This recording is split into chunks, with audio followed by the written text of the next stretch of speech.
മഹാനായ മായിസ് റളിയല്ലാഹു തആല അൻഹു നബി തങ്ങളുടെ മുമ്പിലേക്ക് കടന്നു വന്നു. മായിസ് എന്ന് പറയുന്ന ചെറുപ്പക്കാരൻ നബി തങ്ങളുടെ മുമ്പിൽ വന്നിട്ട് പറഞ്ഞു, യാ റസൂലല്ലാഹ്, അല്ലാഹുവിന്റെ നബിയെ, എന്നെ ശുദ്ധീകരിക്കണം, നബിയെ എന്നെ ശുദ്ധീകരിക്കണം. മായിസ് എന്ന് പറയുന്ന ചെറുപ്പക്കാരൻ വ്യഭിചരിച്ചു. നബി തങ്ങളുടെ മുമ്പിൽ വന്നിട്ട് പറഞ്ഞു, എന്നെ ഒന്ന് ശുദ്ധീകരിക്കണം. നബി സല്ലല്ലാഹു അലൈഹി വസല്ലമ തങ്ങൾ കേൾക്കാത്തത് പോലെ പറഞ്ഞു, പോ മായിസേ, പോ. മായിസിനെ പറഞ്ഞു വിട്ടു. കാരണം എന്തേ? കേൾക്കാത്തത് പോലെ കേട്ടു നബി തങ്ങൾ. കാരണം വ്യഭിചരിച്ചാൽ എറിഞ്ഞു കൊല്ലണമെന്ന ഇസ്ലാമിന്റെ നിയമം. അതുകൊണ്ട് നബി തങ്ങൾ വിചാരിച്ചു പോയി തൗബ ചെയ്യട്ടെ. മായിസിനോട് പറഞ്ഞു, പോ, കേൾക്കാത്ത പോലെ പോ എന്ന് പറഞ്ഞ് നബി തങ്ങൾ പറഞ്ഞു വിട്ടു. മായിസ് റളിയല്ലാഹു തആല അൻഹു വീട്ടിലേക്ക് പോയി. സമാധാനം വരുന്നില്ല, കിടന്നിട്ട് ഉറക്കം വരുന്നില്ല. മായിസ് റളിയല്ലാഹു തആല അൻഹു രണ്ടാമതും നബി തങ്ങളുടെ മുമ്പിലേക്ക് വന്നു. അല്ലാഹുവിന്റെ പ്രവാചകൻ സല്ലല്ലാഹു അലൈഹി വസല്ലം തങ്ങളുടെ മുമ്പിൽ വന്നിട്ട് പറഞ്ഞു, നബിയേ, എന്നെ ശുദ്ധീകരിക്കണം നബിയേ. അല്ലാഹുവിന്റെ പ്രവാചകൻ സല്ലല്ലാഹു അലൈഹി വസല്ലം തങ്ങൾ പറഞ്ഞു, മായിസ് എന്തൊക്കെയോ വിളിച്ചു പറയുന്നു. സഹാബ, കള്ളു കുടിച്ചിട്ടുണ്ടോ എന്ന് നോക്ക്. വല്ല ലഹരി അടിച്ചവനെ പോലെ വിളിച്ചു പറയുന്ന നോക്ക്. സഹാബത്ത് മായിസ് റളിയല്ലാഹു തആല അൻഹുവിന്റെ അടുക്കൽ പോയിട്ട് നബി തങ്ങളോട് വന്നു പറഞ്ഞു, നബിയേ, മായിസ് കള്ളു കുടിക്കാറില്ല. മായിസ് കള്ളു കുടിക്കുന്ന സ്വഹാബിയല്ല. എന്റെ പ്രിയപ്പെട്ട സഹോദരങ്ങളെ, മായിസ് റളിയല്ലാഹു തആല അൻഹു മൂന്നാമതും നബി തങ്ങളുടെ ചാരത്ത് വന്നു. യാ റസൂലല്ലാഹ്, അല്ലാഹുവിന്റെ നബിയേ, എനിക്കറിയാം എനിക്ക് കിട്ടുന്ന ശിക്ഷ എന്താണെന്ന്. എന്നെ എറിഞ്ഞു കൊല്ലണമെന്നാണ് ഇസ്ലാമിന്റെ നിയമമെന്ന് എനിക്ക് നല്ലതുപോലെ അറിയാം. പിന്നെ എന്തുകൊണ്ടാണ് ഈ ശിക്ഷ ഞാൻ ഏറ്റുവാങ്ങാനുള്ള കാരണമെന്നറിയോ? യാ റസൂലല്ലാഹ്, നാണം കെട്ടാൽ ഈ ജനങ്ങളുടെ മുമ്പിലല്ലേ നാണം കെടുന്നത്? ഈ ദുനിയാവിലെ ശിക്ഷ എനിക്ക് താങ്ങാൻ പറ്റുമല്ലോ? ഇതിനൊരു അവസാനമുണ്ടല്ലോ. ഇവര് എറിഞ്ഞ് ഞാൻ മരിച്ചാൽ അതോടുകൂടി ഈ ശിക്ഷ തീരുമല്ലോ. പക്ഷേ നാളെ അള്ളാന്റെ കോടതിയിൽ ഇത് മറച്ചു വെച്ചിട്ട് അള്ളാടെ കോടതിയിൽ ചെന്നിട്ട് ഒരു വ്യഭിചാരിയെ പോലെ അള്ളാടെ മുമ്പിൽ പോയി നിൽക്കാൻ എനിക്ക് പേടിയാ നബിയേ, എനിക്ക് വയ്യ നബിയേ. വ്യഭിചാരിയെ പോലെ അള്ളാടെ മുമ്പിൽ ചെല്ലാറ് നരകം എനിക്ക് പേടിയാ, മഹ്ശറ എനിക്ക് പേടിയാ, അള്ളാന്റെ നരകത്തിന്റെ തീ എനിക്ക് പേടിയാ. എനിക്ക് വയ്യ നബിയേ, എനിക്ക് വയ്യ നബിയേ. ഇവിടെ നാണം കെട്ടാലും എനിക്ക് കുഴപ്പമില്ല. അള്ളാഹുവിന്റെ മുമ്പിൽ പോയി എന്റെ പടച്ച റബ്ബിന്റെ മുന്നിൽ എനിക്ക് സർവ്വം തന്ന അള്ളാടെ മുന്നിൽ പോയി ഒരു വ്യഭിചാരിയെ പോലെ നിൽക്കാൻ എനിക്ക് വയ്യ നബിയേ. എനിക്കറിയാം എന്നെ എറിഞ്ഞു കൊല്ലണമെന്നാണ് ഇസ്ലാമിന്റെ നിയമമെന്ന്. എനിക്ക് കുഴപ്പമില്ല നബിയേ, എനിക്കുള്ള ശിക്ഷ വിധിക്കൂ നബിയേ. അല്ലാഹുവിന്റെ പ്രവാചകൻ സല്ലല്ലാഹു അലൈഹി വസല്ലമ തങ്ങളോട് മായിസ് എന്ന് പറയുന്ന ചെറുപ്പക്കാരൻ അവിടെ നിന്ന് പറയുമ്പോ നബി തങ്ങൾ അവിടെ നിന്ന് എറിഞ്ഞു കൊല്ലാ പറയുകയാ. അല്ലാഹുവേ, കേൾക്കു പെങ്ങളെ, സഹോദരിമാരെ, ചെറുപ്പക്കാരാ, ഇത് നമുക്കൊരു പാഠമാടോ, ഇത് നമുക്കൊരു പാഠമാടോ.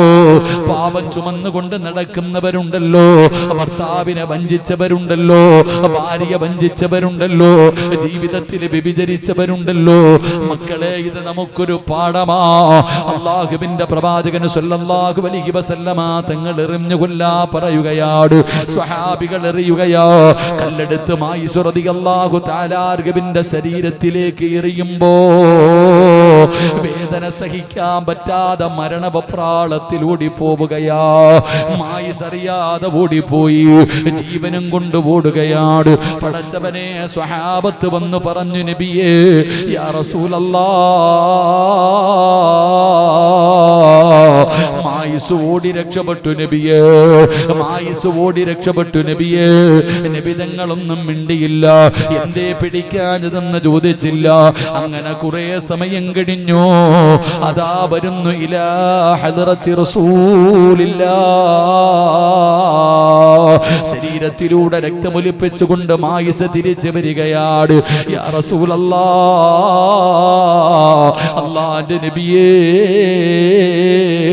അറിയാതെ ഓടിപ്പോയതാ നബിയേ, മരണപ്രാളത്തിൽ ഓടിപ്പോയതാ നബിയേ. അതുകൊണ്ട് എന്റെ ശിക്ഷതാ നബിയേ. ഒരു കുടിക്കകത്ത് ഇറക്കി നിർത്തിയിട്ട് ശിക്ഷ നടപ്പാക്ക് നബിയേ. എത്ര ഏറുകൊണ്ടാലും ഓടാൻ പറ്റില്ലല്ലോ. മായിസ് തങ്ങൾ നബി തങ്ങളുടെ ചാരത്ത് വന്ന് പറയുകയോ, പടച്ചവനെ മായിസിനെ അവിടുന്ന് അതാ മായിസ് റളിയല്ലാഹു തആല അൻഹുവിനെ എറിഞ്ഞു കൊല്ലുകയാണ്. എന്റെ പ്രിയപ്പെട്ട ചെറുപ്പക്കാരാ, ഒരുപാട് നാള് കഴിഞ്ഞു. ഒരിക്കൽ അല്ലാഹുവിന്റെ പ്രവാചകൻ സല്ലല്ലാഹു അലൈഹി വസല്ലമ തങ്ങളും സ്വഹാബത്തും മായിസ് റളിയല്ലാഹു തആല അൻഹുവിന്റെ ഖബറിന്റെ ചാരത്തുകൂടെ നടന്നു വരുമ്പോ സ്വഹാബികൾ പരസ്പരം പറയുന്നു, മായിസിന്റെ ഖബറാ. വ്യഭിചരിച്ചതിന്റെ പേരിൽ എറിഞ്ഞു കൊല്ലപ്പെട്ട മായിസിന്റെ ഖബറാ. അവർ പരസ്പരം പടച്ചവര് മായിസിനെ മോശമാക്കുന്ന രീതിയിലുള്ള വാർത്തകൾ പരസ്പരം പറയുമ്പോ നബി തങ്ങൾ പറഞ്ഞു, സ്വഹാബാ, നിങ്ങൾക്കറിയാത്തത് പറയല്ലേ. മായിസിന്റെ തൗബയോളം വലുപ്പമുള്ള ഒരു തൗബ ഇനിയില്ല സ്വഹാബാ. മായിസിന്റെ തൗബയോളം വലുപ്പമുള്ള ഒരു തൗബ ഇനിയില്ല. പടച്ചവനെ, മായിസ് സ്വർഗത്തിലാ, മായിസ് സ്വർഗത്തിലാ. അല്ലാഹുവിന്റെ പ്രവാചകൻ മായിസിന്റെ ഖബർ കാണിച്ചു കൊടുത്തിട്ട് പറയുകയാ, എന്റെ മായിസ് സ്വർഗത്തിലാ സഹാബാ. എന്തിനാണ് ദുനിയാവിൽ വെച്ച് ശിക്ഷ ഏറ്റുവാങ്ങിയതെന്നറിയോ? യാ റസൂലല്ലാഹ്, ഇവിടെ വെച്ച് ഏറ്റുവാങ്ങിയാൽ രണ്ടാമതൊരു ശിക്ഷ എനിക്ക് റബ്ബ് തരില്ലല്ലോ, എന്നോട് കരുണ കാണിക്കുമല്ലോ. എന്റെ പ്രിയപ്പെട്ടവരെ, അതുകൊണ്ടാണ് തൗബ ചെയ്യാൻ പറയുന്നത്. ഈ വിഷയം എല്ലാവരും അറിയുകയാണ്. അപ്പോഴാണ് രണ്ടാമത്തെ പ്രതിയുണ്ടല്ലോ, മായിസ് തങ്ങളുടെ കൂടെ ഉണ്ടായിരുന്ന പെണ്ണുണ്ടല്ലോ, ആ പെണ്ണും വരുന്നു ഇലാ ഹദ്റത്തി റസൂലില്ലാഹ്. നബി തങ്ങളുടെ ചാരത്തൊരു പെണ്ണ് കടന്നു വരികയാ. യാ റസൂലല്ലാഹ്, ഞാൻ വ്യഭിചരിച്ചു നബിയേ, എന്റെ വയറ്റിൽ കിടക്കുന്ന കുഞ്ഞ് വ്യഭിചാരത്തിലൂടെ ഉണ്ടായതാണ്, അതുകൊണ്ട് എന്നെ ശുദ്ധീകരിക്കണം നബിയേ, എന്റെ ശിക്ഷ നടപ്പാക്കണം നബിയേ. നബി തങ്ങളുടെ ചാരത്ത് വന്ന് പറയുമ്പോ അല്ലാഹുവിന്റെ റസൂല് പറഞ്ഞു, നീ ഗർഭിണിയാണ്, പ്രസവിച്ചിട്ട് വാ. കാരണം 9.5 മാസക്കാലം ഗർഭം ചുമന്ന മരണവേദനയുടെ വേദനയും നൊന്ത് പ്രസവിച്ച കുഞ്ഞിനെ കണ്ടാൽ പെണ്ണിന്റെ മനസ്സ് മാറുമല്ലോ, അവൾക്ക് ജീവിക്കാൻ മോഹം തോന്നുമല്ലോ, അവര് തൗബ ചെയ്ത് ജീവിക്കുമല്ലോ. നബി തങ്ങൾ അവിടെ നിന്ന് പറഞ്ഞു വിടുകയാണ്. പക്ഷേ പ്രസവം കഴിഞ്ഞപ്പോ ചോരക്കുഞ്ഞുമായി അല്ലാഹുവിന്റെ പ്രവാചകന്റെ സന്നിധിയിലേക്ക് വരികയാണ്. നബിയേ, പ്രസവം കഴിഞ്ഞു നബിയേ, എനിക്ക് ശിക്ഷതാ നബിയേ. നബി തങ്ങൾ പറഞ്ഞു, പാല് കൊടുക്കണമല്ലോ, നിന്റെ കുഞ്ഞിന് നീ പാല് കൊടുക്കൂ. ഭക്ഷണം കഴിക്കാൻ തുടങ്ങുമ്പോ തിരിച്ചു വാ. പെണ്ണ് രണ്ടാമതും പോവുകയാണ്. കാരണം കുഞ്ഞിന്റെ ചിരി കണ്ടാ, കുഞ്ഞിന്റെ കളി കണ്ടാൽ പടച്ചവരെ ആ മുഖം കണ്ടാ മറക്കൂലല്ലോ. കുഞ്ഞിനോട് സ്നേഹം തോന്നുമല്ലോ, അതിനെ സ്നേഹിക്കാൻ തോന്നുമല്ലോ, ജീവിക്കാനുള്ള കൊതി വരുമല്ലോ. നബി തങ്ങൾ അവിടെ നിന്ന് പറഞ്ഞു വിടുകയാ. പക്ഷേ കുഞ്ഞു ഭക്ഷണം കഴിക്കാ പ്രായമായപ്പോ അല്ലാഹുവിന്റെ നബിയുടെ മുമ്പിലേക്ക് കടന്നു വരികയാ. കുഞ്ഞിന്റെ വായിലേക്ക് ഭക്ഷണം വെച്ച് കൊടുത്തിട്ട് പറയുന്നു, യാ റസൂലല്ലാഹ്, കഴിക്കാൻ തുടങ്ങി നബിയേ, എന്റെ കുഞ്ഞു ഭക്ഷണം കഴിക്കാൻ തുടങ്ങി, ഇനി എനിക്ക് ശിക്ഷതാ, എന്നെ ശുദ്ധീകരിക്കും നബിയേ. എന്റെ പ്രിയപ്പെട്ടവരെ, അവിടെ നിന്ന് ശിക്ഷ ഏറ്റുവാങ്ങുകയാണ്. എന്തിന്റെ പേരിലെന്നറിയോ? അല്ലാഹുവിന്റെ മുമ്പിൽ പോയി നിൽക്കാറുള്ള പേടി കാരണമാ.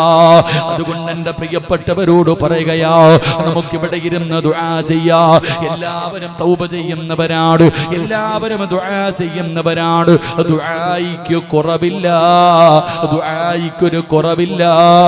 പക്ഷേ എന്റെ പ്രിയപ്പെട്ടവരെ, നമ്മുടെ ദുആയിക്ക് ഇജാബത്തില്ല. എല്ലാവരും അല്ലാഹുവിനോട് പശ്ചാത്തപിക്കുന്നുണ്ട്, തൗബയ്ക്കൊന്നും കുറവൊന്നുമില്ല, ദുആയ്ക്കൊന്നും കുറവില്ല, എല്ലാവരും ദുആ ചെയ്യുന്നുണ്ട്. പക്ഷേ ഒന്നും സ്വീകരിക്കപ്പെടുന്നില്ല. അല്ലാഹു നമുക്ക് ഈമാൻ നൽകുമാറാകട്ടെ, അല്ലാഹു നമുക്ക് ഈമാൻ നൽകുമാറാകട്ടെ. കാരണം നമ്മുടെ തൗബ എന്ന് പറഞ്ഞാൽ അതാ.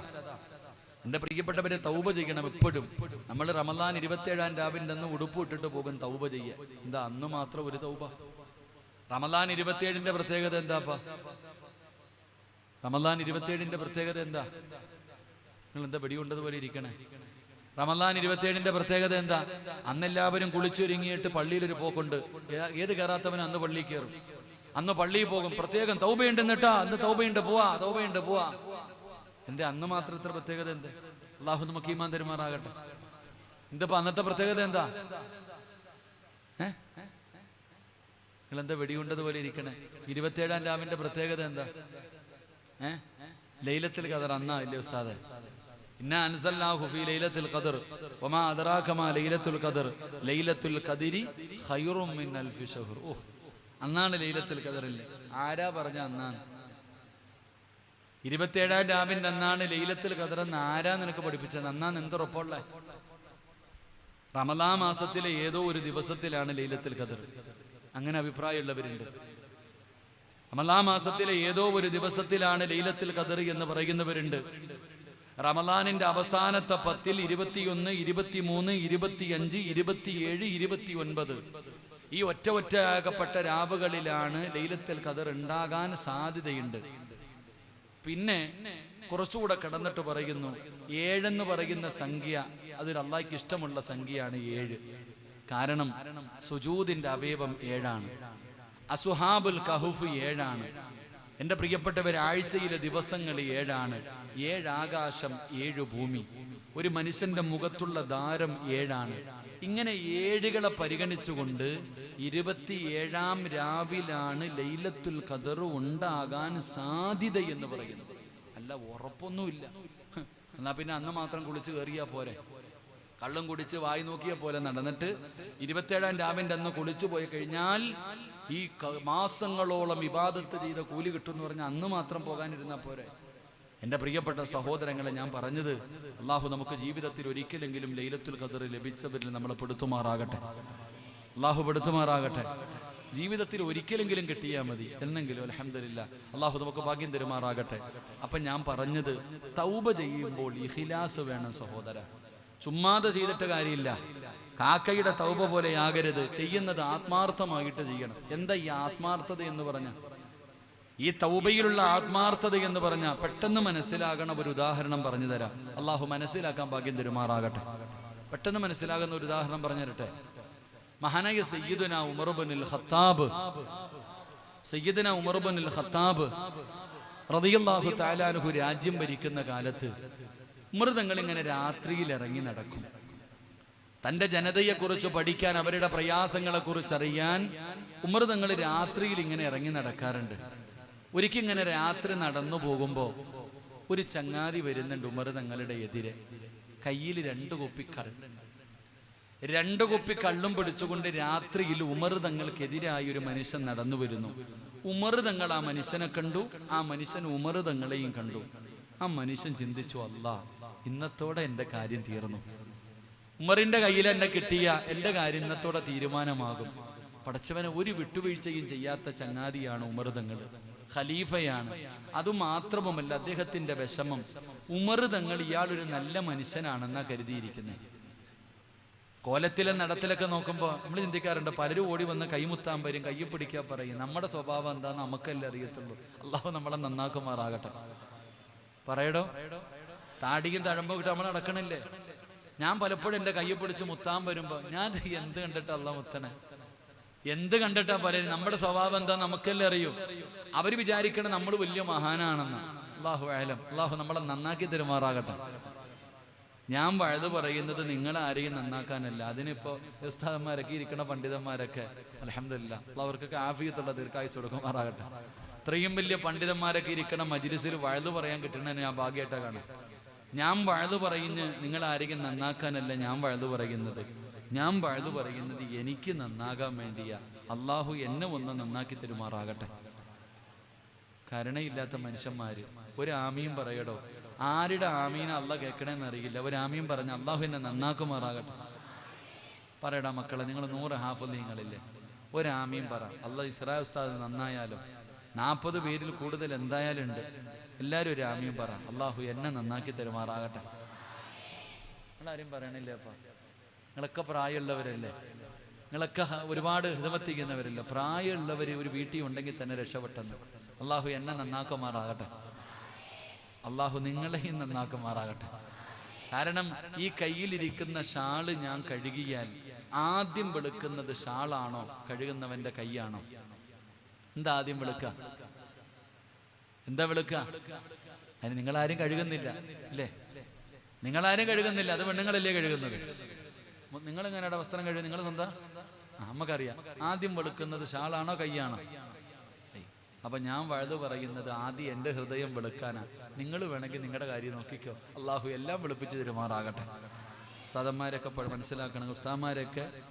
ഉസ്താദന്മാരെയൊക്കെ ബഹുമാനിക്കണം. ഞാൻ എപ്പോഴും ചിന്തിക്കാറുണ്ട്, കുട്ടികളോടൊക്കെ ഞാൻ പറയും, ഞാൻ പഠിച്ച കോളേജിലെ ഉസ്താദന്മാർ ഉപദേശിക്കുമ്പോൾ പറയും സിറാജിനെ പോലെ ആകണം, സിറാജിനെ പോലെ ആകണം. കാരണം സിറാജ് ഒട്ടും പഠിക്കത്തില്ല. ഞാൻ പഠിക്കുന്ന കാലത്ത് ഞാൻ പഠിക്കാറേ ഇല്ല. ഞാൻ എപ്പോഴും ഇന്ന് ഈ നിലയിലെത്താനുള്ള കാരണമാണ് ഞാൻ പറയുന്നത്. സത്യം പറഞ്ഞാൽ ഞാൻ പഠിക്കണ കാലത്ത് എൻ്റെ തുണി ഞാൻ പോലും കഴുകത്തില്ല, എൻ്റെ വസ്ത്രം പോലും ഞാൻ കഴുകത്തില്ല. ജൂനിയറാ കഴുകുന്നത്. എൻ്റെ താടാ ഈ തുണി ഒന്ന് കഴുകിത്താടാന്ന് കുട്ടികൾ കൊടുക്കും, അവന്മാർ കഴുകിത്തരും. എൻ്റെ തുണി പോലും കഴുകാത്തവനാ ഞാൻ. പക്ഷേ എൻ്റെ ഉസ്താദന്മാരുടെ തുണി ഞാൻ കഴുകും. എൻ്റെത് കഴുകിയില്ലെങ്കിൽ ഞാൻ ഉസ്താദന്മാരുടെ തുണി കഴുകും. ഉസ്താദന്മാർക്ക് ഭക്ഷണം വിളമ്പുന്ന ആൾ ഞാനായിരുന്നു. എൻ്റെ ഉസ്താദന്മാരുടെ ദുആ കൊണ്ടാണ് ഇന്ന് ഇവിടെ വരെ എത്തിയത്. ആ ഓർമ്മ നിങ്ങൾക്ക് എല്ലാവർക്കും ഉണ്ടാവണം കേട്ടോ. ഉസ്താദന്മാരുടെ ഒരു വാക്കുമതി നിങ്ങളുടെ തല നേരെയാകാനും തല തിരിയാനും. അത് ഓർത്തു വെക്കണം കേട്ടോ. അള്ളാഹു നമ്മുടെയൊക്കെ ഉസ്താദന്മാർ മരിച്ചുപോയവർക്ക് അള്ളാഹു സ്വർഗം കൊടുക്കുമാറാകട്ടെ. ജീവിച്ചിരിക്കുന്നവർക്ക് അള്ളാഹു ആഫിയത്തുള്ള ദീർഘായുസ് നൽകുമാറാകട്ടെ. പിന്നെ ഉസ്താദന്മാരെ അടിക്കും കേട്ടോ. ഇപ്പൊ അടിക്കാൻ ഭാര്യമാരോടുള്ള കടമകളൊക്കെ സത്യം പറഞ്ഞ ആ വയല് കേട്ട 2.5 മണിക്കൂർ നീണ്ടു നിന്ന ഒരു വയലിനകത്ത് ഭർത്താക്കന്മാര് ഭാര്യമാരോടുള്ള കടമകളൊക്കെ സത്യം പറഞ്ഞ ആ വയല് കേട്ട ഭർത്താക്കന്മാർക്ക് സഹിക്കൂല. അങ്ങനത്തെ ഞാൻ അതിനകത്ത് പറയുന്നുണ്ട്, പെണ്ണുങ്ങൾ തുണി കഴുകണ്ട, പെണ്ണുങ്ങൾ വീട്ടിൽ ചോറ് വെക്കണ്ട, അതിന് ആവശ്യമുണ്ടെങ്കിൽ വേറെ ആളെ. ഇങ്ങനത്തെ പ്രസംഗമെല്ലാം പ്രസംഗിച്ചിട്ട് അവസാന തമാശ എന്ന രീതിയിൽ എന്ത് ചെയ്തു? പെണ്ണുങ്ങളെ അടിക്കാൻ പറ്റുന്ന ചില രംഗങ്ങളെ കുറിച്ച് പഠിക്കാൻ വേണ്ടി ഇങ്ങനെ ഒരു പ്രസംഗം നടത്തി. അള്ളാഹുവേ, പെണ്ണുങ്ങളെ അടിക്കാമെന്ന് പറഞ്ഞ് 2.5 മണിക്കൂറിൽ 5 മിനിറ്റ് കട്ടിങ് എടുത്തിട്ട് സിറാജുദ്ദീൻ കാസിമി പെണ്ണുങ്ങളെ അടിക്കാനുള്ള ആഹ്വാനം തരുന്നു എന്ന് പറഞ്ഞിട്ട് പ്രസംഗം എടുത്തിട്ടിട്ട് റബ്ബേ, ഈ ലൈവ് കൊണ്ടുള്ള ഉപകാരവധ ഇപ്പൊ 3-4 കേസായി. അള്ളാഹു കാക്കുമാറാകട്ടെ. ഒന്ന് ആലോചിച്ച് വെക്കേണ്ടത് ദീൻ പറഞ്ഞ അതവസ്ഥ. ഒരു പെറ്റി കേസ് പോലും ഇന്ന് വരെ ഞാൻ പോലീസ് സ്റ്റേഷൻ്റെ അകം കണ്ടിട്ടില്ല. ഈ 36 കൊല്ലത്തിനിടയിൽ പോലീസ് സ്റ്റേഷൻ്റെ അകം എങ്ങനെ ഇരിക്കുന്ന പോലും ഞാൻ കണ്ടിട്ടില്ല. തമാശയ്ക്ക് പോലും അതിനകത്ത് കയറിയിട്ടില്ല. ദീൻ പറഞ്ഞാലുള്ള അവസ്ഥ ഇതായി. എന്തെങ്കിലും പറഞ്ഞു കഴിഞ്ഞാൽ ഈ ക്ലിപ്പിടുന്ന ചങ്ങാതിക്ക് ഇതൊന്നും അറിയണ്ട. അവന്റെ യൂട്യൂബ് വളരണം, അവന്റെ ചാനൽ വളരണം, അവന് പൈസ കിട്ടണം. അതിനവ എന്ത് കിട്ടുന്നു എടുത്തങ്ങ് എഴുതി അങ്ങിടും. പെട്ടുപോകുന്നത് പാവപ്പെട്ടവരല്ലേ. ഇനിയിപ്പോ അകത്ത് കിടക്കാൻ വിധി ഉണ്ടെങ്കിൽ അകത്ത് കിടക്കണം. അത് അള്ളാഹുടെ തീരുമാനം. അള്ളാഹു നമുക്ക് ഈമാൻ തരുമാറാകട്ടെ. അള്ളാഹു ഉസ്താദ് പോയി കിടക്കട്ടെ എന്നാണോടാ? ഉസ്താദ് പോയി കിടക്കട്ടെ ആണോ? കിടക്കാൻ വിധി ഉണ്ടെങ്കിൽ കിടക്കും. അള്ളാഹിന്റെ തീരുമാനമല്ലേ. അദ്ദുനിയ സിജുനുൽ മുഅ്മിൻ അല്ലേ. അള്ളാഹു നമ്മളൊക്കെ സ്വർഗത്തിൽ എടുത്തുമാറാകട്ടെ. ഞാൻ പറഞ്ഞത് കുട്ടികൾ അടിക്കാൻ പാടില്ല എന്നാ. ഇപ്പൊ നിയമം തൊട്ടാ കേസാ. സത്യത്തിൽ മക്കളെ അടി കൊണ്ടാലേ പഠിക്കത്തുള്ളൂ. അടി കൊണ്ടാലേ പറയുടെ ചങ്ങായിമാരെ, അടി കൊണ്ടാലല്ലേ പഠിക്കത്തുള്ളൂ. ഞാൻ അടിയും കൊണ്ട് എൻ്റെ വീട്ടിൽ ചെന്നു. സുബഹി നിസ്കരിക്കാതെ കടന്നുറങ്ങും. എനിക്ക് അന്നും ഒരു സ്വഭാവം അങ്ങനെ. നല്ല ഉറക്കവാ. സുബഹി നിസ്കരിക്കാതെ കടന്നുറങ്ങിയത് കാരണം ഉസ്താദ് എടുത്തിട്ട് അലക്കിക്കളഞ്ഞു. പിന്നെ ശരീരമൊക്കെ പൊട്ടി ചൂരൽ കൊണ്ടടിച്ചിട്ട് ഞാൻ ഇങ്ങനെ ഒന്നാക്കിയപ്പോ എൻ്റെ രക്തം പൊടിയുന്നു. പുറം പൊട്ടിക്കിട്ട് വീട്ടിൽ ചെന്നു. ജ്യേഷ്ഠന്മാരെല്ലാരും ഉസ്താദന്മാരാ. എല്ലാരും പറഞ്ഞു സിറാജിന് പഠിക്കാൻ പോകണ്ട, വിടണ്ടവൻ, അവന് വിടണ്ട, എന്തിനാ തല്ലിക്കൊല്ലാൻ പെടുന്നത്. അങ്ങനെ വീട്ടിൽ വലിയ ബഹളമായി, വഴക്കായി. അങ്ങനെ എല്ലാവരും എൻ്റെ പഠിത്തം അവസാനിപ്പിച്ചു. ഞാൻ എൻ്റെ വാപ്പാൻ്റെ അടുക്ക പോയി ഇന്നപ്പോ ഉസ്താദ് അടിച്ച കാര്യമൊക്കെ പറഞ്ഞപ്പോ വാപ്പ എന്നെ വിളിച്ചിട്ട് പറഞ്ഞു, മോനെ, ഉസ്താദന്മാരടിക്കുന്ന സ്ഥലം സ്വർഗത്തിലാ, നീ പൊക്കോളാൻ പറഞ്ഞു. തിരിച്ചു പറഞ്ഞിട്ടു, ഉസ്താദന്മാരടിച്ച സ്ഥലം സ്വർഗത്തിലാ, നരകത്തിന്റെ തീ തൊടൂല, നീ പൊക്കോളാൻ. സത്യം പറഞ്ഞാൽ അന്ന് എനിക്ക് വലിയ വിഷമം തോന്നി. വാപ്പ എന്നെ തിരിച്ചു പറഞ്ഞു വിട്ടു. അൽഹംദുലില്ലാ, അള്ളാഹു ഉപ്പാടെ ഖബറിനെ സ്വർഗ്ഗമാക്കി കൊടുക്കുമാറാകട്ടെ.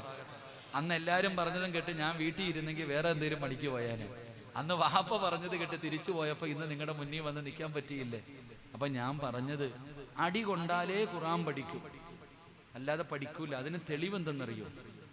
ഖുർആൻ പഠിക്കണമെങ്കിൽ തല്ലുകൊള്ളണം, ശരീരം നൊന്താലേ പഠിക്കൂ എന്നുള്ളതിന് ഏറ്റവും വലിയ തെളിവ് മഹാനായ ആദരവായ പ്രവാചകൻ നബി മുഹമ്മദ് മുസ്തഫ സല്ലല്ലാഹു അലൈഹി വസല്ലമ തങ്ങൾ 40ാമത്തെ വയസ്സിൽ നബിതങ്ങൾ ഗുഹയ്ക്കകത്തിരിക്കുമ്പോൾ മഹാനായ മുഖറബുൽ അംലാഖു മലക്ക് ജിബ്രീൽ അലൈഹിസ്സലാം വന്ന് പരിശുദ്ധമായ ഖുർആനിലെ 1ാമത്തെ ആയത്ത് ഓതി കൊടുത്തു. ഇഖ്റഉ ബിസ്മി റബ്ബിക്കല്ലദീ ഖലഖ് ഖലഖൽ ഇൻസാന മിൻ അലഖ്. നബിയോട് പറഞ്ഞു ഓതാൻ. നബിതങ്ങൾ എന്ത് മറുപടിയാ പറഞ്ഞേ? പറയടാ ചങ്ങായിമാർ, എന്ത് മറുപടിയാ പറഞ്ഞേ? എനിക്കൊന്നും അറിയില്ല. എനിക്ക് വായിക്കാനും എഴുതാനൊന്നും അറിയില്ല, ഞാൻ പഠിച്ചിട്ടില്ല, എനിക്കറിയില്ല. നബിതങ്ങൾ ഇത് പറഞ്ഞപ്പോ ജിബ്രീൽ എന്ന് പറയുന്ന മലക്ക് കെട്ടിപ്പിടിച്ചു മുത്തം കൊടുത്തോ? തടകി സമാധാനിപ്പിച്ചു? ഇല്ല. എന്നാ ചെയ്തത്? നബിതങ്ങളെ കെട്ടിപ്പിടിച്ചിട്ട് ശരീരം നല്ലതുപോലെ ഒന്ന് മുറുക്കെ പിടിച്ചു, നല്ലതുപോലെ ശരീരം ഒന്ന് വേദനിപ്പിച്ചു. നബിതങ്ങളെ കെട്ടിപ്പിടിച്ച് ശരീരം ഒന്ന് വേദനിപ്പിച്ചു. അതുകൊണ്ടാണ് നബിതങ്ങൾ പേടിച്ച് വിറച്ചു പോയി പനി പിടിച്ചത്. സമ്മിലൂനി യാ ഖദീജ ഹദീസിലുണ്ടല്ലോ. നബിതങ്ങളുടെ ശരീരം നല്ലതുപോലെ വേദനിച്ചു. എന്നിട്ട് ജിബ്രീൽ പറഞ്ഞു ഇനി ഓതാൻ. ഇൻഷാ അല്ലാഹ് നമുക്ക് നിർത്താം, പെട്ടെന്ന് നിർത്താം ഇൻഷാ അല്ലാഹ്. ഒരു കാര്യം കൂടെ പറഞ്ഞിട്ട് നമുക്ക് ദുആ ചെയ്യാം. അല്ലാഹു ഭാഗ്യം തരുമാറാകട്ടെ. നബി സല്ലല്ലാഹു അലൈഹി വസല്ലമ തങ്ങളെ കെട്ടിപ്പിടിച്ചിട്ട് ശരീരം വേദനിപ്പിച്ചിട്ട് പറഞ്ഞു ഓതാൻ. അപ്പൊ ഓതിയോടെ ചങ്ങായിമാരെ, കെട്ടിപ്പിടിച്ച് മുത്തം കൊടുത്തിട്ടാണോ ഓതിയത്? കെട്ടിപ്പിടിച്ച് ശരീരം വേദനിപ്പിച്ചിട്ട് പറഞ്ഞപ്പോഴാണോ ഓതിയത്? അപ്പൊ വേദനിപ്പിച്ച ഖുർആൻ ഓതുവില്ലേ? വേദനിപ്പിച്ച ഖുർആൻ ഓതത്തില്ലേ? അപ്പൊ ഉസ്താദ് തല്ലത്തില്ലേ പഠിച്ചില്ലെങ്കിൽ? പട്ടി കൊണ്ടായി. ഇപ്പൊ ഉസ്താദന്മാരും അടിക്കത്തില്ല. പണ്ടൊക്കെ ഉസ്താദന്മാര് വരുന്നു എന്ന് കാണുമ്പോഴേ ഓടും. ഇന്ന് പുള്ളന്മാര് ഉസ്താദന്മാരുടെ മുമ്പിൽ കൂടെ നടക്കും തോളി കൈയിട്ടിട്ട്. കാരണം കാലം അങ്ങനെ പറ്റത്തുള്ളൂ. മുടി വളർത്താൻ പറ്റൂല. ഉസ്താദം എന്ന് പറയുമ്പോഴേ പേടിയാ. ശബ്ദം പോലും ഉയർത്തി സംസാരിക്കാൻ കൂടെ പോലും നടക്കത്തില്ല, അത്രയും പേടിയാ ഉസ്താദന്മാരതൊക്കെ പറയും. ഇന്നിപ്പോ കാലമൊക്കെ മാറി. ഇന്നിപ്പോ ഉസ്താദന്മാരെ തോളി കൈയിട്ട് നടക്കണ മക്കളുണ്ട്. കുഴപ്പമൊന്നുമില്ല, പഠിച്ചാൽ മതി എല്ലാവരും. അള്ളാഹു നമ്മുടെ മക്കളെയൊക്കെ ഹാഫിളീങ്ങളും ആലിമീങ്ങളും ആക്കി തരുമാറാകട്ടെ. അള്ളാഹു ഹാഫിളീങ്ങളും ആലിമീങ്ങളും ആക്കി തരുമാറാകട്ടെ. പണ്ട് വീട്ടിൽ ചെന്നിട്ട് ഉസ്താദ് തല്ലി എന്ന് പറഞ്ഞാൽ വീട്ടിൽ നിന്നും തല്ല് കിട്ടും. പണ്ട് വീട്ടിൽ ചെന്നിട്ട് പറയാ മദ്രസയിലെ ഉസ്താദ് തല്ലിയെന്ന്, പാപ്പായും തല്ലും. നീ എന്തെങ്കിലും കുരുത്തക്കേട് കാണിച്ചിട്ടാ ഉസ്താദ് തല്ലിയെന്ന്. എന്നിട്ട് വീട്ടിൽ ആരും പോയി പറയത്തില്ല, അവിടെ നിന്ന് ഇവിടെ കിട്ടുമെന്ന് പേടിച്ചിട്ട്. ഇന്ന് വീട്ടിൽ പോയി പറഞ്ഞാ റൂമിൽ വന്നിട്ട് ഉസ്താനെ എടുത്തിട്ട് തല്ലും. അള്ളാഹു കാക്കുമാറാകട്ടെ. കാലം അങ്ങനെ ആയിപ്പോയി. വലിയ വിഷമം. എനിക്കറിയുന്ന ഒരു കുട്ടി നമ്മുടെ നാട്ടിലൊക്കെ മരണ വീട്ടിൽ ഓതാൻ പോകും. മരണ വീട്ടിൽ ഓതാൻ പോയപ്പോൾ ഒരു മൊബൈൽ എടുത്ത ഒരു കുട്ടി ഒരു മൊബൈൽ എടുത്തു. ഉസ്താദ് അറിഞ്ഞപ്പോ കുട്ടിയെ 2 തല്ലു കൊടുത്തു. നേരെ പോലീസ് സ്റ്റേഷനിൽ പോയിട്ട് കേസ് കൊടുത്ത് എന്നെ തല്ലിയെന്ന്. ഉസ്താദ് 3 ദിവസം അകത്ത് കിടന്നു. അള്ളാഹു കാക്കുമാറാകട്ടെ. ആരാ തെറ്റിയത്? നിങ്ങൾ ആലോചിക്ക്. ആരാ തെറ്റിയത്? മോഷണം നടത്തിയതിന്റെ പേരിൽ 2 തല്ല് കൊടുത്തപ്പോൾ മോഷ്ടിച്ചതിന് കുഴപ്പമില്ല, തല്ലാൻ പാടില്ല. പാവപ്പെട്ടവരെ അങ്ങ് അകത്താക്കിയേക്കരുത് കേട്ടോ ചങ്ങായിമാരെ. അള്ളാഹു നമ്മുടെ മക്കളെയൊക്കെ നന്നാക്കി തരുമാറാകട്ടെ. ഇപ്പം എൻ്റെ പ്രിയപ്പെട്ട സഹോദരങ്ങളെ, ഇൻഷാ അല്ലാഹ് ഞാൻ പറഞ്ഞത് ബോറടിക്കണുണ്ടോ? മഹാനായ സയ്യിദന ഉമർ ഇബ്നുൽ ഖത്താബ് റളിയല്ലാഹു തആല അൻഹു നല്ല മനുഷ്യനാണെന്ന് കരുതിയ ഒരാളാണ് കയ്യിൽ കള്ളും പിടിച്ചുകൊണ്ട് നടന്നു വരണേ. ഈ ചങ്ങാതി ചിന്തിച്ചു, പടച്ചോനെ എല്ലാം പോയി, ഇനിയിപ്പോ ഒന്നുമില്ല, എല്ലാം പോയി, അഭിമാനവും പോയി, ശിക്ഷ നേരിടേണ്ടി വരും. അല്ലാഹുവേ, ഈ മനുഷ്യൻ എന്ത് ചെയ്തെന്നറിയോ? ഈ മനുഷ്യൻ അള്ളാഹുവിനോട് പറയുകയാ, പടച്ചോനെ എന്നെ ഇന്ന് നീ ഉമറിന്റെ മുമ്പിൽ നിന്ന് രക്ഷപ്പെടുത്തിയാൽ, ഇന്ന് ഉമർ ഇബ്നുൽ ഖത്താബ് റളിയല്ലാഹു തആല അൻഹുവിന്റെ മുമ്പിൽ നിന്ന് എന്നെ നീ രക്ഷപ്പെടുത്തിയ, മരിക്കുന്ന കാലം വരെ ഞാൻ ഇത് കൈകൊണ്ട് തൊടൂല. ഒറ്റ വാക്കേ പറഞ്ഞുള്ളൂ. എന്നെ ഇന്ന് നീ രക്ഷപ്പെടുത്തണം. എന്നെ ഇന്ന് രക്ഷപ്പെടുത്തിയാൽ ഇനി മരിക്കുന്ന കാലം വരെ കൈകൊണ്ട് പോലും ഞാൻ ഈ കള്ളു തൊടൂല. പടച്ചോനെ, എനിക്ക് തെറ്റുപറ്റി അല്ലാ, ഇനി ഒരിക്കലും ചെയ്യില്ല റഹ്മാനെ. ഒറ്റ പറച്ചല് പറഞ്ഞു തീർന്നിട്ട് കണ്ണു തുറന്നതും ഉമർ തങ്ങളുടെ മുമ്പിലെത്തി. ഇത്രയും പറഞ്ഞ് തീരുമ്പോ ഉമർ തങ്ങളുടെ മുമ്പിലെത്തി, സലാം പറഞ്ഞു. എന്താ കയ്യില്? ഒറ്റ ചോദ്യം, എന്റെ കയ്യില്? ആ മനുഷ്യൻ പറഞ്ഞ മറുപടി എന്തെന്നറിയോ? എന്റെ കയ്യിലിരിക്കുന്നത് സുറുക്കയാ. അയാൾ ഒരു ഭയവുമില്ലാതെ പറഞ്ഞു, എന്റെ കയ്യിലിരിക്കുന്നത് സുറുക്കയാ. ഉമർ തങ്ങൾ പിടിച്ചു തുറന്നു നോക്കി, ആ കള്ള് സുറുക്കയായി മാറി. അള്ളാഹു നമുക്ക് ഈമാൻ തരുമാറാകട്ടെ. ഇതിനകത്ത് പഠിക്കേണ്ട 2 പാഠമുണ്ട്. ഒന്ന്, ആ മനുഷ്യൻ പറഞ്ഞ വാക്ക് ഇഖ്ലാസ് ഉണ്ടായിരുന്നു. അതിനകത്ത് ആ മനുഷ്യൻ പറഞ്ഞ വാക്കിനകത്ത് ഇഖ്ലാസ് ഉണ്ടായിരുന്നു. അതാ തൗബ എന്ന് പറയുന്നത്. 2 മണിക്കൂർ നീണ്ടു നിൽക്കണ ദുആ ഒന്നും വേണ്ട, ഒറ്റ വാക്ക് മതി. ചെയ്യില്ല അല്ലാ, മതി. ഒരു അസ്തഗ്ഫിറുല്ലാഹ് മതിയല്ലോ. അല്ലാ പടച്ചവനെ ഇനി ചെയ്യില്ല ഞാൻ, ഒരൊറ്റ വാക്ക് മതി. ആ മനുഷ്യൻ പറഞ്ഞു, അല്ലാ പടച്ചവനെ ഇനി തൊടൂല റഹ്മാനെ. ഒറ്റ വാക്ക്. ആ കള്ളുകുപ്പി സുറുക്കയായി മാറി. 2, എന്റെ റബ്ബ് എന്നെ കൈവിടില്ല എന്നുള്ള വിശ്വാസം. ഒന്ന് നോക്കിയത് പോലും ഇല്ലല്ലോ ഇയാള്. കയ്യിലിരിക്കുന്ന കള്ളുകുപ്പിയാണെന്ന് ഉറപ്പാ, അത് സുറുക്കയായോ എന്ന് നോക്കിയത് പോലുമില്ല. ആ മനുഷ്യൻ അള്ളാഹുവിൽ വെച്ചിരുന്ന വിശ്വാസം, എന്റെ റബ്ബെന്നെ കൈവിടൂല, എന്റെ റബ്ബെന്നെ കൈവിടൂല എന്നുള്ള ആ ഒരു ഉറച്ച വിശ്വാസം. എന്റെ പ്രിയപ്പെട്ടവരെ, ഇതാണ് തൗബ. ഇങ്ങനെ വേണം അള്ളാഹുവിനോട് പറയാൻ. ഇങ്ങനെ തൗബ ചെയ്യുമ്പോഴാണ് നമ്മുടെ തൗബ അള്ളാഹു സ്വീകരിക്കുന്നത്, നമ്മുടെ പാപം അള്ളാഹു പുറത്തു തരുന്നത്. എന്തിനാ ഭയപ്പെടുന്നത്? നമ്മൾ എന്തിനാ പേടിക്കുക?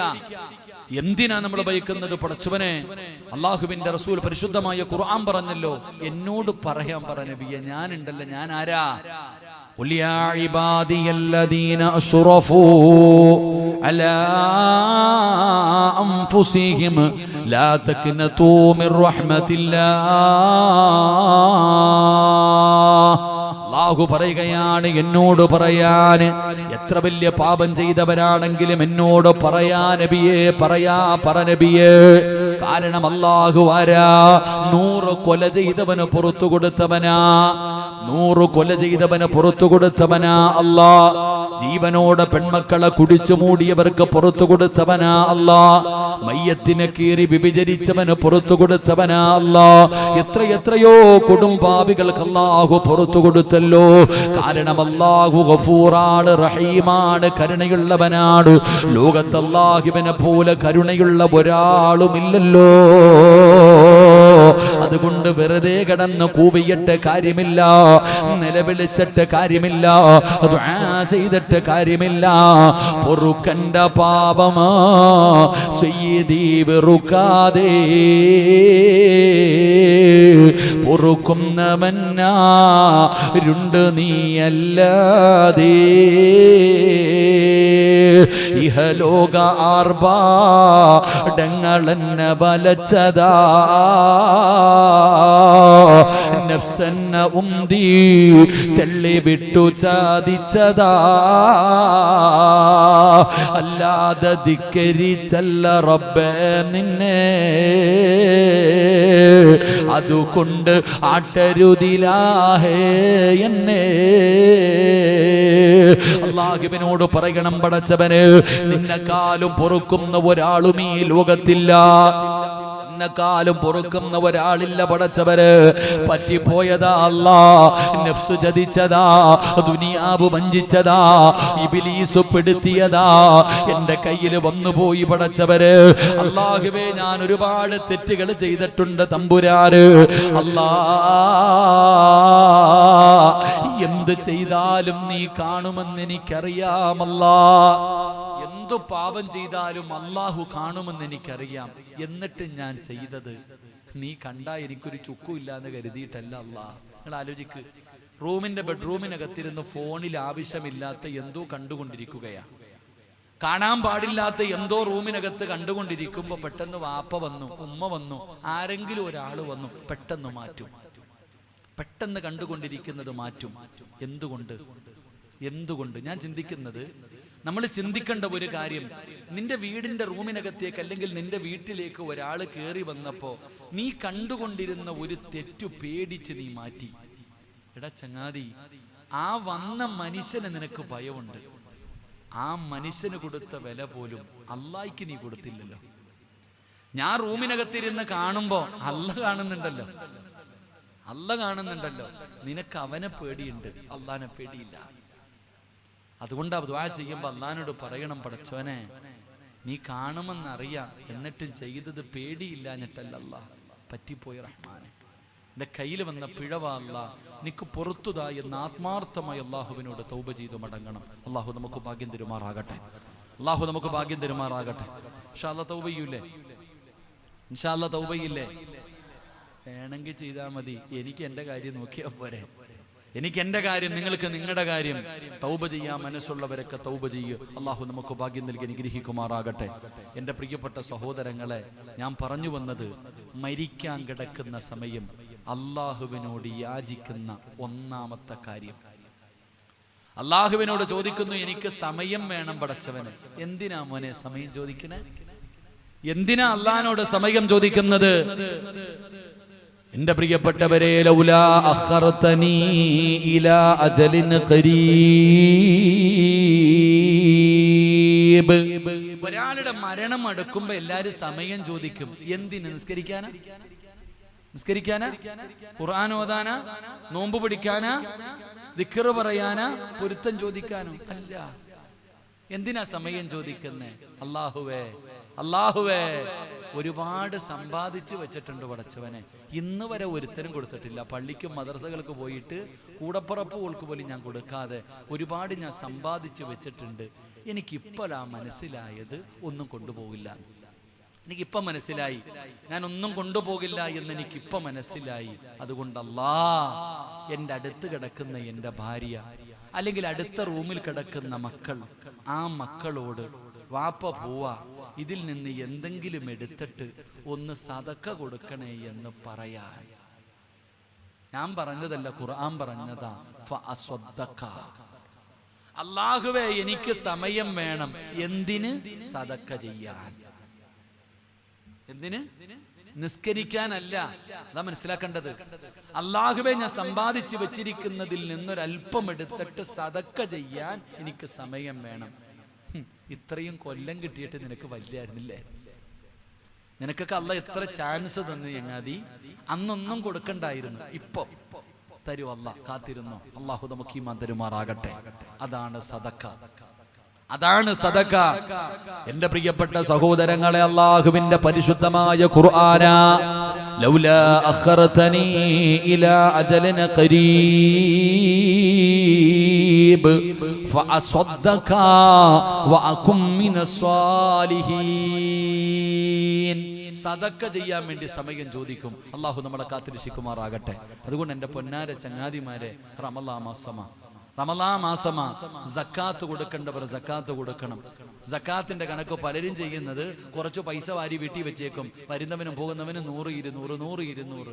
അതിനല്ല സക്കാത്ത് എന്ന് പറയുന്നത്. അത് സദക്ക. സക്കാത്ത് വേറെ, സദക്ക വേറെ. അതൊക്കെ ഉസ്താദന്മാരോട് ചോദിച്ചു പഠിക്കണം. സക്കാത്ത് വേറെ, സദക്ക വേറെ. സക്കാത്ത് കൊടുക്കേണ്ടവൻ കൊടുക്കണം. എൻ്റെ അടുത്ത് ചോദിച്ചു ഉസ്താദെ, ഒരു സഹോദരി ഒരു സംശയം ചോദിച്ചു ഉസ്താദെ. എൻ്റെ ജീവിതത്തിൽ മറക്കാൻ പറ്റാത്ത സംശയമാണ്. ഞാൻ പിന്നെ അതിനെക്കുറിച്ച് പഠിക്കണമെന്ന് വിചാരിച്ചു. ഉപയോഗിക്കുന്ന സ്വർണത്തിന് സക്കാത്തില്ല. ഉപയോഗിക്കുന്ന സ്വർണത്തിന് സക്കാത്തില്ല. ഉസ്താദെ, എല്ലാരും പറയുന്നു ഉപയോഗിക്കുന്ന സ്വർണത്തിന് സക്കാത്തില്ലെന്ന്. ഉണ്ടോ ഉസ്താദെ എന്ന് ചോദിച്ചു. അപ്പൊ ഞാൻ ചോദിച്ചു, നിങ്ങളുടെ കയ്യിൽ എത്ര പവനുണ്ട്? 75 പവൻ സ്വർണമുണ്ട് ഉസ്താദെ. എത്ര പവൻ? 75 പവൻ സ്വർണമുണ്ട്. അപ്പൊ ഞാൻ ചോദിച്ചു, 75 പവനും നിങ്ങൾ ഉപയോഗിക്കുമോ? ഞാൻ ഇടയ്ക്കിടയ്ക്കൊന്ന് മാറി തിരിച്ചിടും. 75 പവൻ സ്വർണവും ഇടയ്ക്കിടയ്ക്ക് ആരോ മസല പറഞ്ഞു കൊടുക്കുക. പെണ്ണുങ്ങളുടെ തന്ത്രം നോക്കണം. ഇടയ്ക്കിടയ്ക്ക് ഒന്ന് മാറ്റി മാറ്റി ഇട്ടാൽ മതി. അപ്പൊ എല്ലാം ഉപയോഗിക്കുന്നുണ്ട്. സ്വർണം കൊടുക്കുക. അപ്പൊ സക്കാത്ത് കൊടുക്കണ്ടല്ലോ. കൊടുക്കണോ? ഞാൻ ആ താത്താനോട് പറഞ്ഞു, നിന്നെ വിറ്റ കാശ് അള്ളാഹടുത്തുണ്ടെന്ന്. അള്ളാഹു കാക്കുമാറാകട്ടെ. ഒറ്റ മറുപടി പറഞ്ഞുള്ളൂ. നിന്നൊക്കെ വിറ്റ കാശ് ആരെടുത്തുണ്ട്? അള്ളാന്റെ അടുക്കുണ്ട്. അള്ളാനെ പണിയാൻ നിന്ന 8ന്റെ പണി അള്ള തരും. അള്ളാഹു കാക്കുമാറാകട്ടെ. മാറ്റി മാറ്റി എടുത്ത. അങ്ങനെയാണെങ്കിൽ ഒരു വർഷം 10 ലക്ഷം രൂപ കയ്യിലുണ്ട്. 365 ദിവസം കയ്യിലിരുന്നാലല്ലേ സക്കാത്ത് ആപത്തുള്ളൂ, കൊടുക്കുള്ളൂ.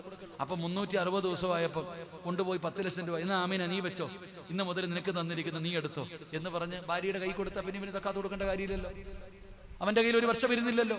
അടുത്ത വർഷം ആകുമ്പോഴത്തേക്ക് 10 ലക്ഷം കെട്ടിയവന് തിരിച്ചു കൊടുക്കുന്ന ഇക്ക എന്റേത് കഴിഞ്ഞ് നിങ്ങൾ വെച്ചോ, കൊടുക്കണ്ടല്ലോ. ഐഡിയ. 10 ലക്ഷം രൂപ ഒരാളുടെ കയ്യിലുണ്ടെങ്കിൽ അവൻ 25,000 രൂപ സക്കാത്ത് കൊടുക്കണമെന്നല്ലേ? 9,75,000 രൂപ നിന്റേത്, 25,000 രൂപ പാവപ്പെട്ടവൻ്റെത്. അത് കൊടുക്കാൻ വേണ്ടി നീ തന്ത്രം കളിച്ച നിനക്കറിയാഞ്ഞിട്ട് ഉസ്താദിനോട് ചോദിച്ചു നോക്കേ, 10 ലക്ഷവും പോയി കിട്ടും. അള്ളാഹു കാത്തിരക്ഷിക്കുമാറാകട്ടെ. അടങ്കലോടെ പോകും. നിന്റെ ആർത്തി സർവ്വതും കൊണ്ടുപോകും. അള്ളാഹു നമ്മളെ കാക്കുമാറാകട്ടെ. സക്കാത്ത് കൊടുക്കാത്തവന്റെ സമ്പാദ്യം 7 രീതിയിൽ നശിച്ചു പോകുമെന്ന് മഹാനായ സയ്യിദന അബൂബക്കർ സിദ്ദീഖ്. എത്ര രീതി നശിച്ചു പോകും? 7 രീതി നശിച്ചു പോകും. പറഞ്ഞാൽ ചിലപ്പോൾ കേസ് വല്ലതും എടുത്താലോ എന്ന് വിചാരിച്ചിട്ട് ഞാൻ പറയണില്ല. അല്ലാഹു ഈമാൻ തരുമാറാകട്ടെ. ഒരെണ്ണം പറഞ്ഞു തരാം. സക്കാത്ത് കൊടുക്കാത്തുണ്ടല്ലോ, പള്ളിക്ക് കൊടുക്കുമ്പോ മദ്രസയ്ക്ക് കൊടുക്കുമ്പോ ഒന്നുമില്ല ഉസ്താദെ. എന്റെ പൊന്നാര താത്ത, സക്കാത്ത് കൊടുക്കാത്തവന്റെ സമ്പാദ്യം 7 രീതിയിൽ നശിക്കും. സിറാജല്ല, മഹാനായ സയ്യിദന അബൂബക്കർ സിദ്ദീഖ് റളിയല്ലാഹു തആല. ഹദീസ് എന്റെ കയ്യിൽ ചോദിച്ചാൽ ഞാൻ കാണിച്ചുതരാം. നബി തങ്ങൾ അബൂബക്കർ തങ്ങൾ പറയാ, സക്കാത്ത് കൊടുക്കാത്തവന്റെ സമ്പാദ്യം കള്ളം കൊണ്ടുപോകും. അള്ളാഹു കാക്കുമാറാകട്ടെ. നീ ഏത് ലോക്കറി വെച്ചാലും കള്ളം കൊണ്ടുപോകും. ഒന്നുകിൽ നിന്റെ സമ്പാദ്യം കള്ളം കൊണ്ടുപോകും, അല്ലെങ്കിൽ നിന്റെ വീട് തീ പിടിക്കും. അള്ളാഹു കാക്കുമാറാകട്ടെ. ഉറക്കപ്പറ, തീ പിടിക്കും. അള്ളാഹു കാക്കുമാറാകട്ടെ. അടുപ്പിൽ നിന്നല്ല, വയറിൽ നിന്ന് പിടിക്കും തീ. സർവ്വതും കത്തിപ്പോന്നില്ല വീട്. അല്ലെങ്കിൽ വെള്ളപ്പൊക്കമോ ഉരുൾപൊട്ടലോ ഭൂകമ്പമോ ഉണ്ടായിട്ട് നിന്റെ സർവ്വതും തകർന്നു പോകും. അള്ളാഹു കാത്തിരക്ഷിക്കുമാറാകട്ടെ. അതല്ലെങ്കിൽ അക്രമികൾ കൊണ്ടുപോകും നിന്റെ സമ്പാദ്യം. അക്രമികൾ കൊണ്ടുപോകും.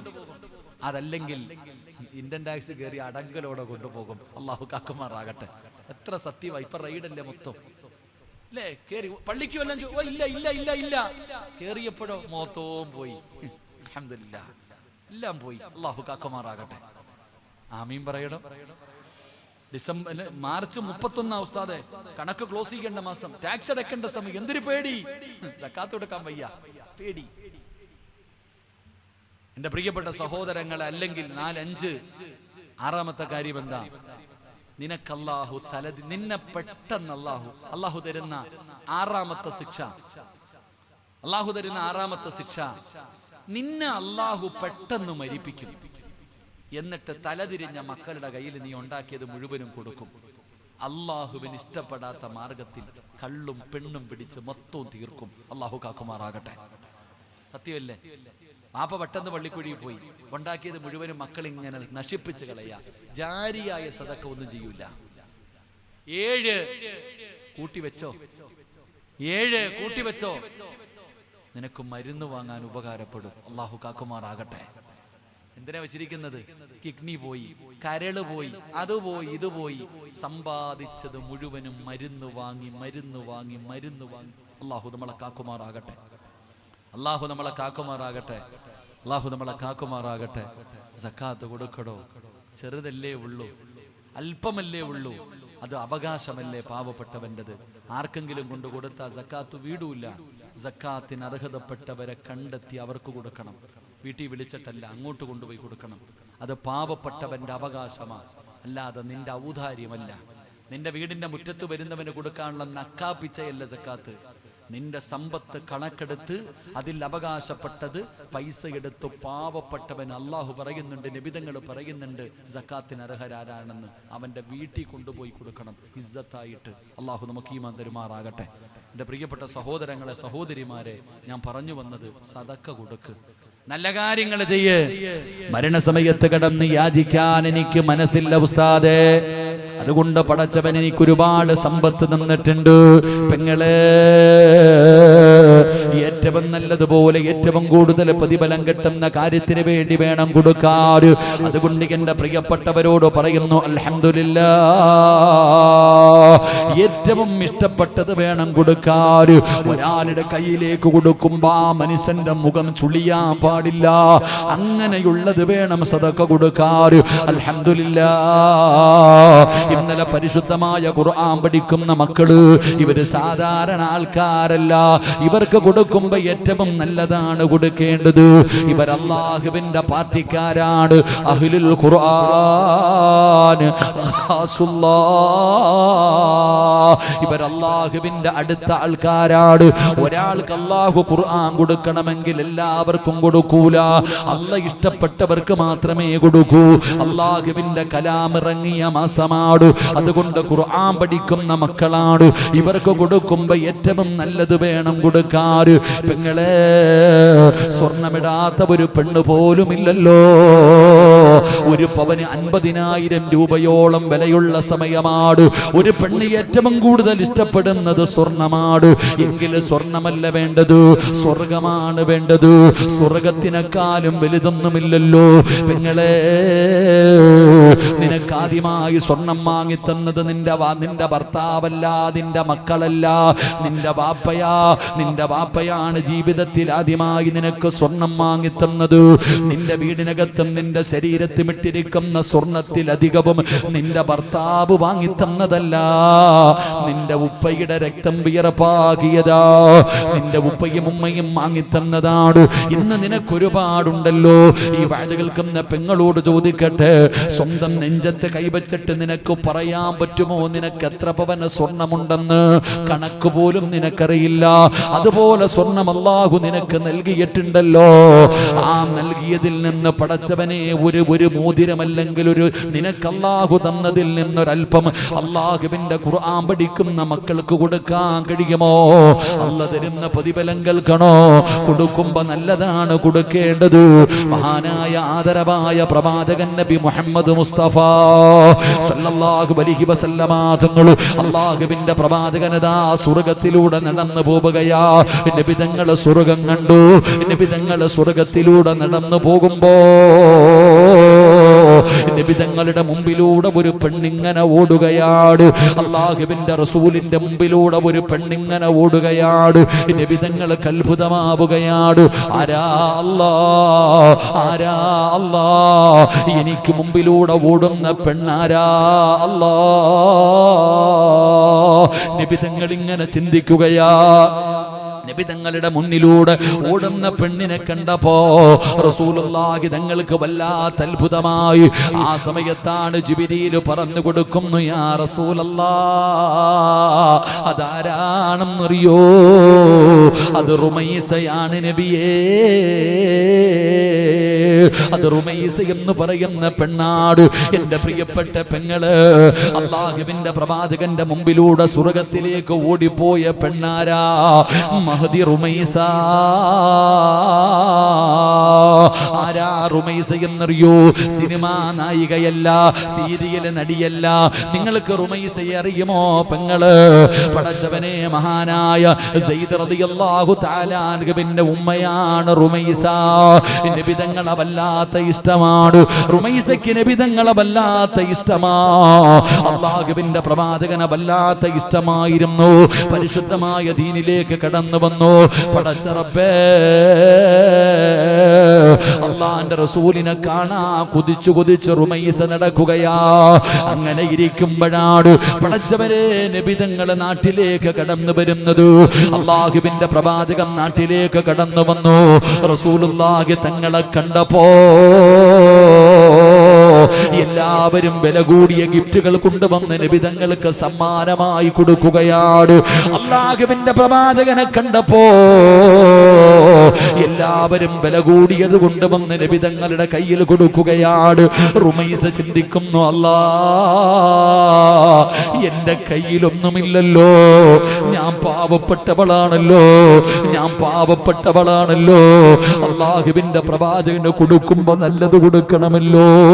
എന്റെ കയ്യിലൊന്നുമില്ലല്ലോ, എന്റെ കയ്യിലൊന്നുമില്ലല്ലോ. റുമൈസ ബീബി റളിയല്ലാഹു തആല അൻഹ പടച്ചവനെ തന്റെ പൊന്നാര മകനെ കുളിപ്പിക്കുകയാ. തന്റെ പൊന്നാര മകനെ കുളിപ്പിക്കുകയാണ്. നല്ലതുപോലെ ഒരുക്കുകയാണ്. പൊന്നുമോനെ കെട്ടിപ്പിടിച്ച ചുംബനം കൊടുക്കുകയാണ്. ഇലാ ഹദ്റത്തി റസൂലില്ലാഹ്. ആദ്യമായിട്ട് നബി തങ്ങളെ കാണാൻ പോകുകയാണ്. എല്ലാവരും വിലപിടിപ്പുള്ള സംഭാവന സദഖകൾ കൊടുക്കുമ്പോ, വിലപിടിപ്പുള്ള സമ്മാനം കൊണ്ടുവന്ന് നബി തങ്ങളുടെ കയ്യിൽ കൊടുക്കുമ്പോ മഹദി റുമൈസ ബീബി റളിയല്ലാഹു തആല അൻഹ തന്റെ പൊന്നാര മകന്റെ കൈ പിടിച്ചുകൊണ്ട് വെറും കൈയോടെ നബി തങ്ങളുടെ മുറ്റത്തേക്ക് ചെല്ലുകയാണ്. അല്ലാഹുവിന്റെ റസൂലിന്റെ മുമ്പിലേക്ക് ചെന്നു. യാ റസൂലല്ലാഹ്, തരാൻ എന്റെ കയ്യിലൊന്നുമില്ല നബിയേ. എല്ലാവരും സമ്മാനം കൊണ്ടുവന്ന് തരുന്നു നബിയേ, എല്ലാവരും ഗിഫ്റ്റ് തരുന്നു നബിയേ. ഞാൻ പാവപ്പെട്ടവളാ, എന്റെ കയ്യിൽ തരാൻ പണമില്ല നബിയേ, എന്റെ കയ്യിൽ തരാനൊന്നുമില്ല നബിയേ. തരികയാണെങ്കിൽ ഏറ്റവും കൂടുതൽ സ്നേഹിച്ചത് വേണം തരാൻ.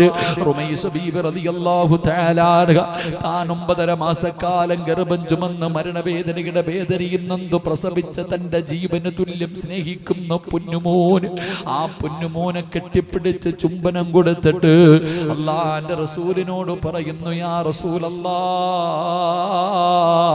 എനിക്ക് ഏറ്റവും ഇഷ്ടപ്പെട്ടത് എന്റെ മകനെയാ, എനിക്ക് ഏറ്റവും ഇഷ്ടപ്പെട്ടത് എന്റെ മോനെയാണ്, എനിക്ക് വല്ലാത്ത സ്നേഹമാ, തരാൻ ഇവനെ അല്ലാതെ ഒന്നുമില്ല നബിയേ, എനിക്ക് അങ്ങയ്ക്ക് സമ്മാനമായി തരാൻ എന്റെ പൊന്നുമോനെ അല്ലാതെ ഒന്നുമില്ല നബിയേ.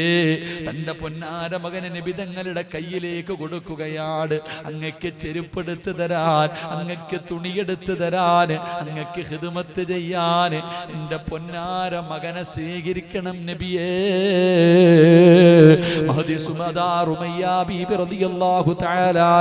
പടച്ചവനെ റുമൈസ തന്റെ പൊന്നാര മകനെ നബി തങ്ങൾക്ക് കൊടുക്കുകയാ സമ്മാനമായിട്ട്. അതിന് പകരം അല്ലാഹു കൊടുത്ത പ്രതിഫലമാ, അല്ലാഹു അതിന് കൊടുത്ത പ്രതിഫലമാ. പെങ്ങളെ, അൽ ഉലമാഉ വറസത്തുൽ അംബിയാ, പ്രവാചകന്മാരുടെ അനന്തര അവകാശികളാണ് ആലിമീങ്ങള്. ഈ മക്കള് നാളത്തെ ആലിമീങ്ങളാ, നാളത്തെ പണ്ഡിതന്മാരാ, അല്ലാഹുവിന്റെ വിശുദ്ധമായ ഖുർആൻ പഠിക്കുന്ന മക്കളാ. ഇവർക്ക് കൊടുക്കുമ്പോ നല്ലത് കൊടുക്കണേ, ഇവർക്ക് കൊടുക്കുമ്പോ നല്ലത് കൊടുക്കണേ. പെങ്ങളെ, 9.5 മാസക്കാലം ഗർഭം ചുമന്ന് മരണവേദനയും സഹിച്ച് പ്രസവിച്ച നിന്റെ പൊന്നുമോള് നിന്റെ മയ്യത്ത് കുളിപ്പിക്കാൻ അറിയുമോ ഇല്ലയോ എന്ന് ചോദിക്കൂ പെങ്ങളെ. അവൾക്കറിയില്ല. വാപ്പാ, നിന്റെ മകൻ അറിയില്ല. നിന്നെ കുളിപ്പിക്കാൻ നാട്ടുകാര് വേണം. പള്ളിപ്പറമ്പിലെ ഖബറിന്റെ ചാരത്ത് വന്ന് യാസീൻ ഓതിയിട്ട് ദുആ ചെയ്യാ. മക്കളെ കിട്ടാത്ത കാലമാ, ഖബർ അറിയാത്ത കാലമാ, സമയമില്ലാത്ത തിരക്കുകളുള്ള മക്കളുടെ കാലമാ. അതുകൊണ്ട് നിന്റെ മക്കള് നിനക്ക് ഉപകാരപ്പെട്ടില്ലെങ്കിലും 100 എണ്ണം നിരന്നിരിക്കുന്നല്ലോ. ഇവർ അല്ലാഹുവിന്റെ പാർട്ടിക്കാരാ. വമൻ കാന യർജൂ ലിഖാ അല്ലാഹ് ഫൽയുക്രിം അഹ്ലൽ ഖുർആൻ ഖാസുല്ലാഹ്. മലക്കുകൾ ചിറക് താഴ്ത്തി ബഹുമാനിക്കുന്ന വിഭാഗമാ. ഇവരുടെ ദുആയ്ക്ക് ഇജാബത്തുണ്ട്. ഇവര് ഖുർആൻ ചുമക്കുന്ന മക്കളാ, ഇവരെ ഖുർആൻ ചുമക്കുന്ന മക്കളാ. ഇവരെ ഖബറിൽ കൊണ്ടുവച്ച ഖബറിലെ മണ്ണുപോലും പറയും അല്ലാഹ്, തൊടില്ല റബ്ബേ, തൊടില്ല റബ്ബേ. നിന്റെ ഖുർആനിനെ ചുമക്കുന്ന ഈ മക്കളെ ഞാൻ എങ്ങനെ തൊടാനാ അല്ലാഹ്? മണ്ണുപോലും തൊടാത്ത വിഭാഗമാ. അതുകൊണ്ട് പെങ്ങളെ, എന്റെ പ്രിയപ്പെട്ട വാപ്പാ, നാളെ അല്ലാഹുവിന്റെ കോടതിയില്, അല്ലാഹുവിന്റെ കോടതിയില് യൗമ യഫിറുൽ മർഉ മിൻ അഖീഹി വ ഉമ്മിഹി വ അബീഹി വ സ്വഹിബതിഹി വ ബനീഹി. ജന്മം നൽകിയ പിതാവിന് വേണ്ട, നൊന്ത് പ്രസവിച്ച ഉമ്മയ്ക്ക് വേണ്ട, കൂടെ കിടന്ന കൂടപ്പറപ്പിന് വേണ്ട, കൂടെ കിടന്ന ഭാര്യയ്ക്ക് വേണ്ട, മക്കൾക്ക് വേണ്ട. ഒരാളും തിരിഞ്ഞു നോക്കാത്ത ദിവസം, ഒരു നന്മയ്ക്ക് വേണ്ടി നെട്ടോട്ടമോടുന്ന ദിവസമുണ്ടല്ലോ. അല്ലാഹുവേ, കഴിയുമോ പെങ്ങളെ ഈ മക്കളെ സ്വന്തം മക്കളെ പോലെ സ്നേഹിക്കാൻ പറ്റുമോ? നിനക്ക് 3ഉം 4ഉം മക്കളല്ല, 100 മക്കളുടെ ഉമ്മയാകാൻ പറ്റുമോ? 100 മക്കളുടെ ബാപ്പയാകാൻ പറ്റുമോ? ഒരു നേരത്തെ ഭക്ഷണമല്ലേ ചോദിച്ചത്? പെങ്ങളെ, നിന്റെ മക്കൾക്ക് നീ വർഷങ്ങളായി ഭക്ഷണം കൊടുക്കുന്നു. അവര് പ്രയോജനം ചെയ്തില്ലെങ്കിലും ഈ മക്കള് നിനക്ക് പ്രയോജനം ചെയ്യുമല്ലോ. ഞങ്ങൾ ഉസ്താദന്മാര് ദുആ ചെയ്യുമ്പോ, അവര് വഅദ് പറയാൻ തുടങ്ങുമ്പോ അവരാദ്യമായിട്ട് പറയുന്ന ഒരു ദുആയുണ്ട്. നാഥാ, ഞങ്ങൾ പഠിക്കുന്ന കാലത്ത് ഞങ്ങൾക്ക് ഭക്ഷണം തന്നവർ, ഞങ്ങളെ സഹായിച്ചവർ, അവർക്ക് സ്വർഗം കൊടുക്കണേ അല്ലാഹ്. ഉസ്താദിന് ഭക്ഷണം കൊടുത്തവരാരാണെന്ന് ഉസ്താദിനറിയില്ല. അവര് ജീവിച്ചിരിപ്പുണ്ടോ മരിച്ചുപോയോ അറിയില്ല. എന്നിട്ടും ഞങ്ങൾ മരിക്കുന്ന കാലം വരെ ദുആ ചെയ്യുന്നല്ലോ. ഈ മക്കളും ചെയ്യുമല്ലോ. ഇവര് ഖുർആൻ പഠിച്ചവരാണല്ലോ. ഇവരുടെ ദുആയ്ക്ക് ഉത്തരമുണ്ടല്ലോ. അതുകൊണ്ട് പെങ്ങളെ നഷ്ടമാകില്ല. സ്വന്തം മക്കൾ പറയുന്നു, റബ്ബേ ചൂട് കാരണം കാല് പൊള്ളുന്നു പടച്ചവനെ, ഉമ്മാനെ ഒന്നും മലത്തി കിടത്തിത്താല്ലാ. മക്കള് പറയും, ഉമ്മാനെ ഒന്നും മലത്തി കിടത്തിത്താല്ല, നെഞ്ചത്ത് കയറി നിൽക്കട്ടെ റബ്ബേ, കാല് പൊള്ളുന്നു റഹ്മാനെ.